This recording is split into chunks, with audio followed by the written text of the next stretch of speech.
و تعالیٰ نے ذی الحجہ مہینے کو حرمت والا مہینہ بنایا ہے، حرمت والا مہینہ۔ اللہ تبارک و تعالیٰ نے سورہ توبہ کے اندر ارشاد فرمایا ان عدۃ الشہور عند اللہ 12 شہرا فی کتاب اللہ یوم خلق السماوات والارض منها 4 حرم ذلك الدین القیم فلا تظلموا فیہن انفسکم۔ اللہ تعالیٰ فرماتا ہے کہ اللہ کی کتاب میں مہینوں کی تعداد 12 ہے اور اسی دن سے ہے جس دن اللہ تعالیٰ نے آسمان اور زمین کو بنایا، اسی دن سے مہینوں کی تعداد 12 ہے۔ مہینے کو 12 حصوں میں بانٹا گیا ہے، اسی دن سے ہے۔ منها 4 حرم، اور ان 12 مہینوں میں سے 4 مہینے حرمت والے مہینے ہیں۔ ان میں سے ذی قعدہ، ذی الحجہ، محرم، یہ لگاتار 3 حرمت والے مہینے ہیں اور ایک رجب کا مہینہ ہے۔ یہ 4 حرمت والے مہینے ہیں۔ اللہ آگے فرماتا ہے فلا تظلموا فیہن انفسکم، اپنے نفس کے اوپر ظلم نہ کیا کرو۔ جو حرمت والے مہینے ہوتے ہیں، ان مہینوں میں ایک انسان کو گناہوں سے حد درجہ دوری بنائے رکھنا چاہیے، گناہوں سے دور رہنا چاہیے، فسق و فجور سے دور رہنا چاہیے، دیگر لغویات سے انسان کو دور رہنا چاہیے اور زیادہ سے زیادہ عبادتوں میں اپنا وقت لگانا چاہیے۔ حرمت والے مہینے کی قدر کرنے کی ہمیں اور آپ کو ضرورت ہے۔ ان مہینوں کا احترام اللہ کے نزدیک ہے۔ ذی الحجہ کے مہینے کی عظمت کا اگر پتہ لگانا ہو تو اس سے اندازہ کر لیجئے کہ ذی الحجہ کا مہینہ وہ مہینہ ہے جس مہینے کے ابتدائی 10 دنوں میں، شروعاتی 10 دنوں میں حج جیسا مقدس فریضہ انجام دیا جاتا ہے۔ حج جیسا مقدس فریضہ انجام دیا جاتا ہے ذی الحجہ کے ابتدائی 10 دنوں میں۔ پوری دنیا سے لوگ آتے ہیں، دنیا کے کونے کونے سے لوگ حضرت ابراہیم علیہ الصلاۃ والتسلیم کی پکار پر لبیک کہتے ہوئے اللہ کے گھر تک لوگ پہنچتے ہیں اور حج کی ادائیگی کرتے ہیں۔ اور جس کا حج مقبول ہو جاتا ہے، جس کا حج مبرور ہو جاتا ہے، وہ شخص اپنے گناہوں سے ایسے پاک اور صاف ہو جاتا ہے گویا کہ آج ہی اس کی ماں نے اسے جنا ہو، آج ہی اس کی ماں نے اسے پیدا کیا ہو۔ ایسے گناہوں سے وہ پاک ہو جاتا ہے اگر اس کا حج مقبول ہوتا ہے، اگر اس کا حج مبرور ہوتا ہے۔ اللہ کے نبی جناب محمد رسول اللہ صلی اللہ علیہ وسلم فرماتے ہیں من حج للہ فلم یرفث ولم یفسق رجع کیوم ولدته امہ، کہ جس شخص نے اللہ کے لیے حج کیا، اللہ کو خوش کرنے کے لیے حج کیا، اللہ کو راضی کرنے کے لیے حج کیا اور اس کے اوپر جو فریضہ تھا اس فریضے کی ادائیگی کی، اور اس فریضے کی ادائیگی کے دوران نہ اس نے دل لگی کی باتیں کی، نہ اس نے بےہودہ باتیں کی، نہ اس نے فسق و فجور کا کام کیا، نہ اس نے گناہوں کا کام کیا، تو وہ شخص ایسے گناہوں سے پاک ہو جاتا ہے جیسے آج ہی اس کی ماں نے اسے جنا ہو۔ یعنی جو بچہ پیدا ہوتا ہے اس کے اوپر کوئی گناہ نہیں ہوتا، اسی طریقے سے یہ بندہ بھی گناہوں سے پاک اور صاف ہو جاتا ہے۔ اللہ کے نبی صلی اللہ علیہ وسلم ایک دوسری حدیث کے اندر فرماتے ہیں من حج للہ فلم یرفث ولم یفسق غفر له ما تقدم من ذنبہ، جس شخص نے اللہ کے لیے حج کیا، اللہ کو خوش کرنے کے لیے اللہ کے گھر تک پہنچا، لبیک کی صدا کہتے ہوئے وہاں تک پہنچا، اور نہ اس نے بےہودہ گوئی کی، نہ اس نے دل لگی کی باتیں کی، نہ اس نے اور دنیاوی باتیں کی، نہ گناہوں کے کاموں میں وہ ملوث رہا، تو اس کے پچھلے سارے گناہ معاف ہو جاتے ہیں۔ اللہ کے نبی صلی اللہ علیہ وسلم کے پاس ایک شخص آیا، حضرت عمر بن عاص رضی اللہ تعالی عنہ بھی ابتدا شروع اسلام قبول کیے تھے۔ اللہ کے نبی صلی اللہ علیہ وسلم کے پاس ایک دن آئے اور کہا اللہ کے نبی صلی اللہ علیہ وسلم آپ اپنا ہاتھ آگے بڑھائیے، میں آپ کے ہاتھ پر بیعت کرنا چاہتا ہوں۔ آپ صلی اللہ علیہ وسلم نے اپنے ہاتھ کو آگے بڑھا دیا۔ عمر بن عاص رضی اللہ تعالی عنہ نے اپنا ہاتھ واپس پیچھے کھینچ لیا۔ اللہ کے نبی صلی اللہ علیہ وسلم کہنے لگے عمر یہ کیا ماجرا ہے، یہ کیا مذاق ہے، تم خود ہی کہہ رہے ہو اللہ کے نبی ہاتھ بڑھائیے میں بیعت کرنا چاہتا ہوں اور ہاتھ پیچھے کر لیتے ہو۔ حضرت عمر بن عاص رضی اللہ تعالیٰ عنہ نے کہا کہ اللہ کے نبی صلی اللہ علیہ وسلم آپ کے ہاتھوں پر بیعت کرنا چاہتا ہوں، لیکن اس شرط پر کہ میرے اسلام لانے سے پہلے جتنے گناہ ہیں وہ معاف ہو جائیں۔ اس شرط پر اللہ کے نبی صلی اللہ علیہ وسلم نے سمجھایا، کہا عمر تجھے پتا ہے ان الاسلام یہدم ما کان قبل، اسلام لانے سے پہلے کے گناہوں کو خود بخود مٹا دیتا ہے، وان الہجرۃ تہدم ما کان قبل، ہجرت سے پہلے کے جو گناہ ہوتے ہیں انسان سے وہ خود بخود ہجرت مٹا دیتی ہے، وان الحج یہدم ما کان قبل، اور حج سے پہلے کے گناہ کو حج جو ہے مٹا دیتا ہے۔ اللہ اکبر، یہ فضیلت ہے کس کی؟ حج کی۔ جو لوگ اللہ رب العالمین کی پکار پر، ابراہیم خلیل اللہ کی پکار پر لبیک کہتے ہوئے اللہ کے گھر تک پہنچے ہیں، اللہ تعالیٰ سے دعا کر اللہ تبارک و تعالیٰ ان کے حج کو قبول فرمائے، اللہ تعالیٰ انہیں سلامت رکھے اور سلامتی کے ساتھ واپس لائے، اللہ تعالیٰ انہیں حج مبرور کی توفیق عطا فرمائے۔ میرے بھائیوں، یہ جو ذی الحجہ کا مہینہ جو آنے والا ہے، 2-3 دن کے بعد آنے والا ہے، اس ماہ کی بڑی فضیلت ہے، اس کی بڑی فضیلت ہے۔ فضیلت کے لیے یہی کافی ہے کہ اللہ تبارک و تعالیٰ نے سورہ فجر کے اندر اس ماہ کے 10 دنوں کی قسم کھائی ہے، ذی الحجہ مہینے کے ابتدائی شروعاتی 10 دنوں کی قسم کھائی، کہا والفجر، قسم ہے فجر کی قسم کھانا۔ یہ اس بات کی دلیل ہے کہ فجر کا وقت انتہائی محتم شام کا وقت ہوا کرتا ہے۔ یہ افسوس کی بات ہے کہ ہم فجر کے وقت کی اہمیت کو نہیں سمجھتے اور ہم اپنے بستروں پر سوئے رہتے ہیں اور فجر کی اہمیت کو ہم سمجھتے ہی نہیں۔ فجر کا وقت وہ وقت ہوتا ہے جب دن اور رات دونوں فرشتے کی ملاقات ہوتی ہے۔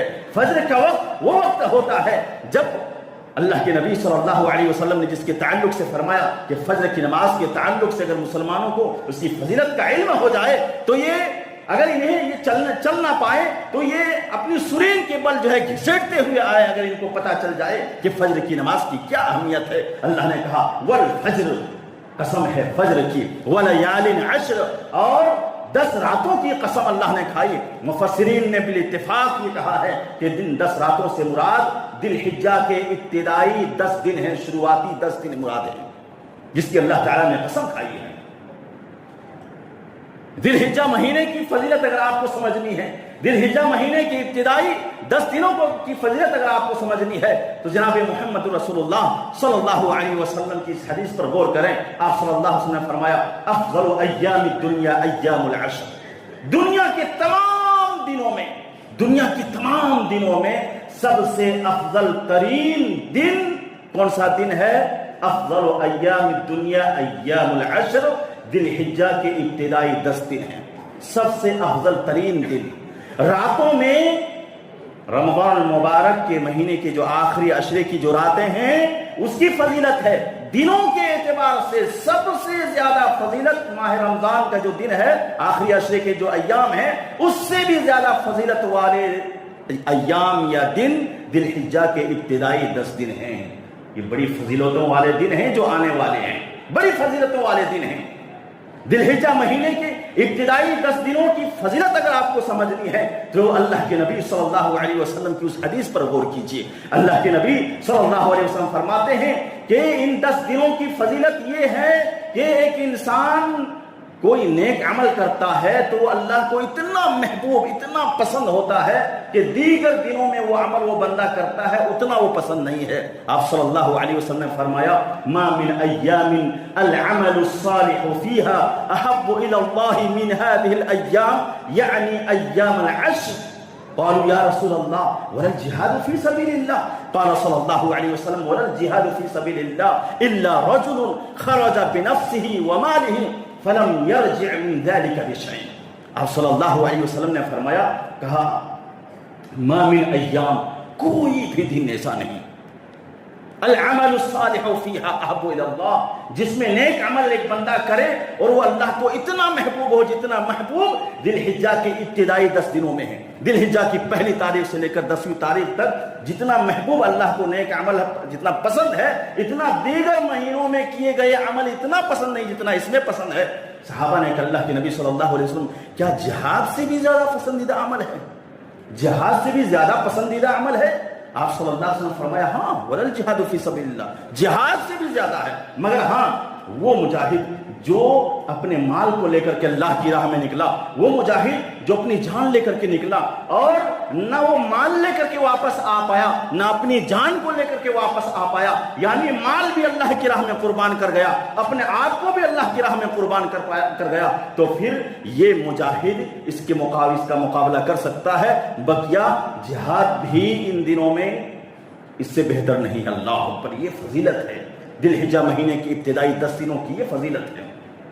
ذی الحجہ مہینے کی ابتدائی 10 دنوں کی اگر فضیلت آپ کو سمجھنی ہو تو غور کیجئے، ذی الحجہ کا مہینہ وہ مہینہ ہے جس مہینے کے ابتدائی 10 دنوں میں ایک دن کون سا دن آتا ہے؟ یوم عرفہ، عرفہ کا دن آتا ہے، 9ویں تاریخ آتی ہے، جس کے تعلق سے اللہ کے نبی صلی اللہ علیہ وسلم فرماتے ہیں ما من یوم اکثر من ان یعتق اللہ فیہ عبدا من النار من یوم عرفہ۔ اللہ رب العالمین اپنے بندوں کو جہنم کی آگ سے عرفہ کے دن سے زیادہ کسی اور دن آزاد نہیں کرتا۔ اللہ عرفہ کے دن سے زیادہ اللہ تعالیٰ اپنے بندوں کو جہنم سے کسی اور دن آزاد نہیں کرتا۔ معلوم کیا ہوا اس حدیث سے کہ اللہ تبارک و تعالیٰ کی رحمتیں بخششیں تو اترتی رہتی ہیں، اللہ تعالیٰ اپنے بندوں پر رحم کرتا ہے اور اپنے بندوں کو جہنم سے آزادی تو دلاتا ہے، لیکن عرفہ کے دن سے زیادہ آزادی اللہ نہیں دیتا۔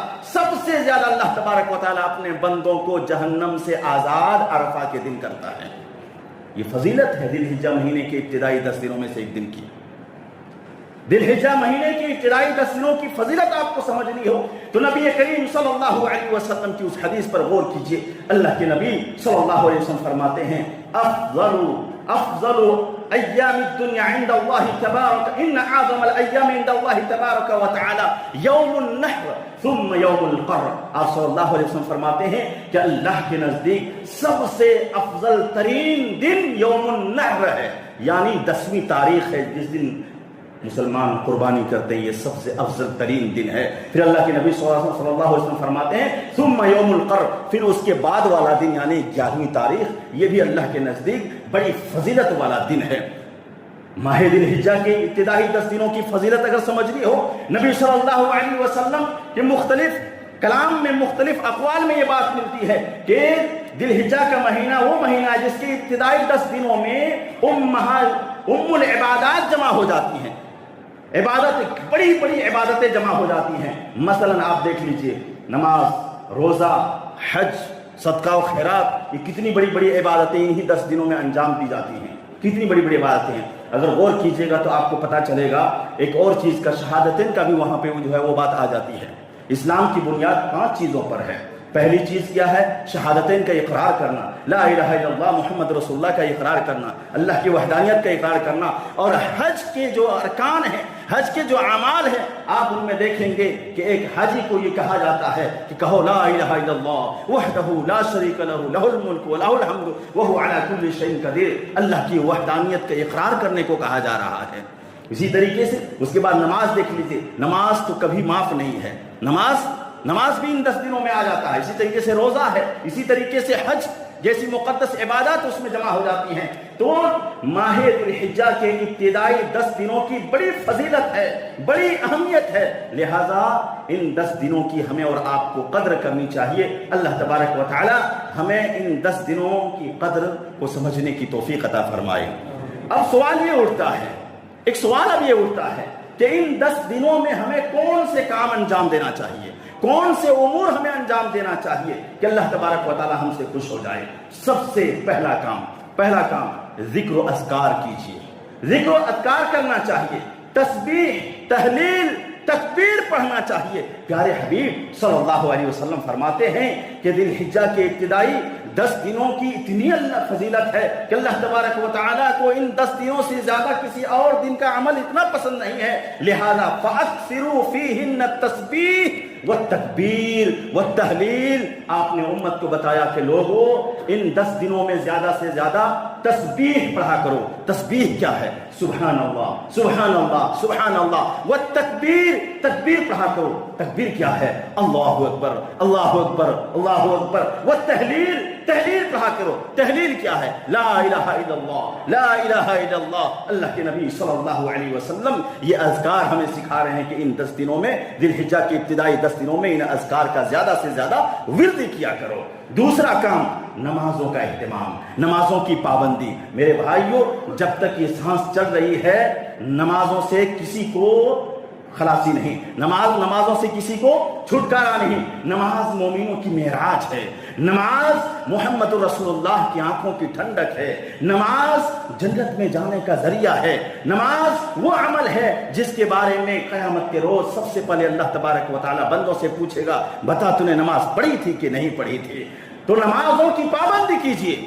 اِنَّا أَعْطَيْنَاكَ الْكَوْثَرَ فَصَلِّ لِرَبِّكَ وَانْحَرْ. اللہ رب العالمین اس سورت کے اندر یہ حکم دیا رہا ہے کہ نماز، یہ قربانی کرو اور نماز پڑھو. ہم قربانی تو کرتے ہیں لیکن نمازوں کا اہتمام نہیں کرتے.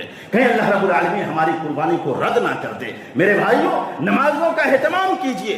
قربانی کر رہے ہیں، بڑی اچھی بات کر رہے ہیں. اللہ تبارک و تعالی آپ لوگوں کے شوق اور ذوق کو اور بڑھائے، لیکن اسی کے ساتھ ساتھ نمازوں کا بھی شوق پیدا کیجئے، نمازوں کی پابندی کیجئے. تیسرا کام روزہ رکھنا. ان 10 دنوں میں، ذی الحجہ کے ابتدائی 10 دنوں میں ہمیں کیا کرنا چاہیے؟ روزہ رکھنا چاہیے. اللہ کے نبی صلی اللہ علیہ وسلم کے تعلق سے آتا ہے کہ کان رسول اللہ صلی اللہ علیہ وسلم یصوم 9 ذی الحجہ. پیارے حبیب صلی اللہ علیہ وسلم ذی الحجہ کی جب تاریخ آ جاتی تھی، جیسے ہی چاند نظر آ جاتا تھا، پہلی تاریخ سے لے کر 9ویں تاریخ تک، یعنی 9 روزے اللہ کے نبی صلی اللہ علیہ وسلم تسلسل کے ساتھ کنٹینیو لگاتار رکھا کرتے تھے. اللہ پر ہم اور آپ یوم عرفہ کے دن کا روزہ رکھنے سے بھی کتراتے ہیں، اور جناب محمد رسول اللہ صلی اللہ علیہ وسلم ان 10 دنوں کی اہمیت کو سمجھتے تھے، اور آپ نے اپنی امت کو بھی سمجھایا. اور یہی وجہ ہے کہ آپ نے پریکٹیکلی، بالکل عملی طور پہ امت کو دکھایا کہ تیرے نبی نے کون سا عمل کیا ہے، اسی راہ پہ تم بھی چلا کرو. تو جناب محمد رسول اللہ صلی اللہ علیہ وسلم نے عمل کر کے دکھایا کہ آپ نے پورے 9 روزے رکھے، پہلے سے لے کر کے 9ویں تک آپ نے روزہ رکھ کر کے دکھایا. چوتھا کام حج و عمرہ کرنا. ان 10 دنوں میں حج و عمرہ کرنے کی بڑی فضیلت ہے. اللہ کے نبی صلی اللہ علیہ وسلم فرماتے ہیں العمرۃ الی العمرۃ کفارۃ لما بینہما والحج المبرور لیس له جزاء الا الجنہ. کہ ایک عمرہ دوسرے عمرہ کے درمیان کے گناہوں کا کفارہ بن جاتا ہے، اور حج مبرور کا ثواب جنت کے علاوہ اور کچھ نہیں ہے.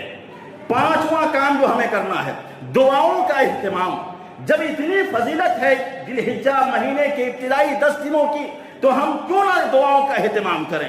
زیادہ سے زیادہ ہم دعائیں کریں، اپنے گناہوں کی بخشش کروائیں، اپنے گناہوں کو یاد کر کے اللہ کے سامنے روئیں، اپنے بال بچوں کی حفاظت کے لیے اللہ سے دعائیں کریں، اپنے بال بچوں کی ہدایت کے لیے اللہ سے دعائیں کریں، اپنی بگڑی اولاد کی رہنمائی کے لیے، ہدایت کے لیے اللہ سے دعائیں کریں، ان کی روزی روٹی میں برکت کے لیے اللہ سے دعائیں کریں، اپنے بگڑے معاشرے کے نوجوانوں کی ہدایت کے لیے اللہ سے دعائیں کریں. پوری دنیا کا جو ماحول ہے، جو حالات ہیں، اتنے بگڑے ہوئے ہیں. اللہ سے دعائیں کریں کہ رب العالمین پوری دنیا کے حالات کو تو سدھار کر دے، پوری دنیا میں امن و شانتی پیدا فرما دے. ہمیں کثرت سے دعا کرنی چاہیے. 5واں کام، چھٹا عمل جو ہمیں کرنا چاہیے وہ ہے تہجد کی نماز کا اہتمام. 2 رکعت صحیح، 4 رکعت صحیح، 6 رکعت صحیح، لیکن تہجد کا اہتمام کرنا چاہیے. حضرت سعید بن جبیر رحمہ اللہ کہا کرتے تھے لا تطفئوا سروجکم لیالی اللیل، کہ لوگوں عشرے ذی الحجہ میں، ذی الحجہ کی ابتدائی 10 دنوں کی جو راتیں ہیں ان میں اپنے چراغوں کو بجھایا نہ کرو. ان کا کہنے کا مقصد یہ تھا کہ رات کو تہجد کی نماز ادا کیا کرو، اپنے چراغوں کو جلتے رہنے دیا کرو. اسی طریقے سے 7واں کام ہمیں کیا کرنا چاہیے؟ تکبیرات کا زیادہ سے زیادہ ہمیں اہتمام کرنا چاہیے، زیادہ سے زیادہ تکبیر پڑھنی چاہیے. کون سی تکبیر؟ وہی اللہ اکبر اللہ اکبر اللہ اکبر لا الہ الا اللہ واللہ اکبر وللہ الحمد. تکبیرات کا زیادہ سے زیادہ ہمیں اہتمام کرنا چاہیے، پڑھنا چاہیے. صحابہ کرام کے اندر کیا شوق تھا، کیا جذبہ تھا نیکیوں کے حاصل کرنے کا، جنت کے حصول کا، جنت الفردوس میں اعلیٰ مقام حاصل کرنے کا کیا شوق، کیا ولولہ تھا، کیا جذبہ تھا۔ حضرت ابن عمر رضی اللہ تعالی عنہما، حضرت ابو ہریرہ رضی اللہ تعالی عنہما، ان دونوں صحابی رسول کے تعلق سے آتا ہے کہ کانا یخرجان الی السوق فی ایام العشر، عشرہ ذی الحجہ کے یہ جو 10 دن ہوتے ہیں، ابتدائی 10 دنوں میں وہ بازار کی طرف نکل جاتے تھے، اور یکبران، وہ دونوں زور زور سے تکبیر کہا کرتے تھے دونوں، وَيُكَبِّرُ النَّاسُ بِتَكْبِيرِهِمَا، اور لوگ بھی ان کی تکبیر کے ساتھ ساتھ تکبیر کہا کرتے تھے۔ معلوم یہ ہوا کہ اجتماعی طور پر وہ تکبیر کہا کرتے تھے۔ یہ الگ بات ہے، وہ دور نہیں رہا، وہ دور ابھی نہیں ہے، لیکن ہم اپنے دوستوں کے درمیان تو تکبیرات پڑھ ہی سکتے ہیں، ہم اللہ کے گھروں میں تو پڑھ ہی سکتے ہیں، اپنے گھروں میں تو تکبیرات کا اہتمام کر ہی سکتے ہیں، کیوں نہ کریں؟ اللہ کے نبی صلی اللہ علیہ وسلم نے ہمیں یہ بتایا ہے کہ ذی الحجہ کے ابتدائی 10 دن انتہائی فضیلت والے دن ہیں، لہذا ان فضیلتوں والے دن سے محروم نہ رہا کرو، تکبیرات زیادہ سے زیادہ پڑھا کرو۔ اللہ اکبر، اللہ اکبر، لا الہ الا اللہ، اللہ اکبر، اللہ اکبر، وللہ الحمد۔ ایک اور کام ہمیں کرنا ہے، یا ایک اور کام کرنا چاہیے، اور وہ کیا ہے؟ اور وہ یہ ہے کہ جو شخص قربانی کا ارادہ رکھے، جو شخص قربانی کرنے کا ارادہ رکھے، اسے چاہیے کہ اپنے ناخن، اپنے بال، جسم کے کسی بھی حصے کا بال، سر سے لے کر کے نیچے تک کسی بھی حصے کا بال، اپنے ناخن، اپنی چمڑی، کہیں بھی چھیڑ چھاڑ نہ کرے، نہ اسے اکھاڑے، نہ کاٹے، نہ کچھ نہیں۔ جو قربانی کرتا ہو، جو اپنے نام کی قربانی دیتا ہو، اس کے لیے جائز نہیں ہے کہ اپنے جسم سے کہیں بھی چھیڑ چھاڑ کرے، کہیں بھی نہیں۔ وہ اسی طریقے سے ہوتا ہے جس طریقے سے ایک حاجی جو ہے احرام کی حالت میں ہوتا ہے، جس طریقے سے احرام پہن لینے کے بعد ایک حاجی کے اوپر بڑی پابندی، کئی پابندیاں لگ جاتی ہیں، اسی طریقے سے قربانی دینے والے شخص کے اوپر ایک پابندی یہ ہے کہ وہ سر سے لے کر کے پاؤں تک نہ بال سے چھیڑ چھاڑ کرے، ناخن سے چھیڑ چھاڑ کرے، نہ چمڑی سے چھیڑ چھاڑ کرے، کہیں بھی نہ اپنے لپ کی جو ہے چمڑی کو اکھاڑے پھکاڑے، کہیں بھی نہیں کر سکتا۔ اللہ کے نبی صلی اللہ علیہ وسلم فرماتے ہیں اذا رأى ہلال ذی الحجہ واراد احدکم ان یضحی فلا یأخذن من شعره ولا من اظفاره، کہ جب ذی الحجہ کا چاند نظر آ جائے اور تم میں سے کوئی شخص قربانی کرنے کا ارادہ رکھتا ہو تو اس کے لیے جائز نہیں، درست نہیں ہے کہ وہ اپنے ناخن کو کاٹے، اپنے بال کو کاٹے یا دیگر چیزوں کے ساتھ چھیڑ چھاڑ کرے، یہ اسی کے لیے ہے۔ ایک اور مسئلے کی وضاحت کر دیتا ہوں، وہ یہ کہ یہ جو بات عام طور پہ، وہ عمومی طور پہ جو ہے پھیلی ہوئی ہے کہ اگر کوئی شخص اپنے ناخن بال کے ساتھ چھیڑ چھاڑ نہیں کرتا تو وہ اسی طریقے سے وہ 10 دن گزارتا ہے اور قربانی کے دن بال کاٹے، ناخن کاٹے تو اس کو قربانی کا ثواب ملے گا۔ یہ حدیث ضعیف ہے میرے بھائیو، یہ حدیث ضعیف ہے، یہ درست نہیں ہے، بلکہ جو شخص قربانی کرتا ہے اپنے نام سے یا جن کے نام سے قربانی ہوگی، اس کے اوپر یہ پابندی ہے کہ وہ ناخن کے ساتھ چھیڑ چھاڑ نہ کرے، دیگر چیزیں نہ کرے۔ بقیہ وہ لوگ جن کے نام پہ قربانی نہیں ہوتی ہے وہ آزاد ہیں، خلاصہ کلام یہ کہ وہ آزاد ہیں۔ تو یہ چند باتیں تھیں ماہ ذی الحجہ کے ابتدائی 10 دنوں کے تعلق سے۔ میں نے آپ حضرات کے سامنے یہ واضح کرنے کی کوشش کی کہ ذی الحجہ کا مہینہ 2-3 دن کے بعد شروع ہونے والا ہے اور اس ماہ کی بڑی فضیلت ہے، بڑی اہمیت ہے۔ اسی طریقے سے آپ اپنے دل میں اس کی فضیلت بٹھا لیجئے جس طریقے سے رمضان کے مہینے کی فضیلت آپ اپنے دل میں بٹھائے رہتے ہیں۔ جس طریقے سے رمضان کے مہینے میں صدقہ و خیرات کا اجر دگنا ہو جاتا، بڑھ جاتا ہے، اسی طریقے سے ماہ ذی الحجہ کے آخری عشرے میں صدقہ و خیرات کرنے سے بھی اس کے اجر بہت زیادہ بڑھ جاتے ہیں۔ لہذا ذی الحجہ کے ابتدائی 10 دنوں میں زیادہ سے زیادہ صدقہ و خیرات کیجیے، مسکینوں کا خیال کیجیے، پڑوسیوں کا خیال کیجیے، بے بسوں کا خیال کیجیے، مجبوروں کا خیال کیجیے، جن کو اللہ نے نوازا ہے وہ اپنے اعتبار سے دیکھ لے کہ کس کو کیا ضرورت ہے اور اس کی ضرورت کو پوری کرنے کی کوشش کرے۔ انشاءاللہ العزیز اللہ رب العالمین بے تحاشا اسے اجر و ثواب سے نوازے گا۔ اللہ تعالیٰ سے دعا کرتے ہیں کہ رب العالمین ہم سبوں کو ذی الحجہ کے ابتدائی 10 دنوں کی فضیلت کو سمجھنے کی توفیق عطا فرما۔ رب العالمین ہم تمام مسلمانوں کو نیک عمل کرنے کی توفیق عطا فرما۔ رب العالمین جب تک اس دنیا میں رکھ، ایمان کے ساتھ رکھ، اسلام کے ساتھ رکھ، اور جب خاتمہ کر تو خاتمہ بالخیر عطا فرما۔ آمین تقبل یا رب العالمین۔